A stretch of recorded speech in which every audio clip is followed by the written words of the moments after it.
Te këto gjenerata që nuk janë vaksinu në Kosovë, a ka metoda parandaluese, për shembull, marrëdhëniet seksuale të kenë të mbrojtura ose cilat janë metodat sepse tash fatkeqësisht është gjenerata e dytë që po vaksinohen vetë. Şöyle bir şey var, aşı olmayan çiftler veya aşıyı daha ulaşamayan çiftler jenerasyon olarak ulaşamayan çiftler bu konuda nasıl bir koruma yapabilir? Kendini nasıl koruyabilir?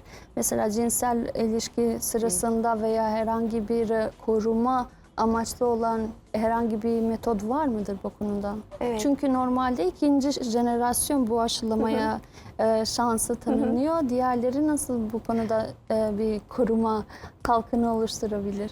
45 yaşına kadar aşının koruyuculuğu güzel. Esas bizim ketçap yaş aralığımız 24'e kadar. Yani cinsel ilişkiye başlamadan önceki yapılan aşılar %100'e yakın koruma sağlıyor. 45 yaşına kadar aşılama olabilir. Ama dediğiniz gibi aşılanamayan insanlar için bariyer yöntemleri koruyucu ama yine de tam koruyuculuk sağlamaz bariyer yöntemleri de kondom gibi. Tamamdır. Janë moshat e cila mundë më vaksino është mosha 45 vjeçare. Çiftet të cilat e kanë moshën deri në 45 vjet kanë mundësi më vaksinu me këtë vaksinën që është si parandalim prej saj.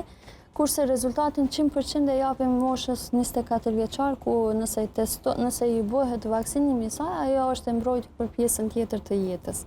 Një metodë tjetër që mund më rujt nga smundja, por mos më ardh deri te smundja është pjesa e kondomeve, të cila ajo e parandalon, por nuk është një parandalim i 100% i sigurt, sikurse që është pjesa e vaksinimit.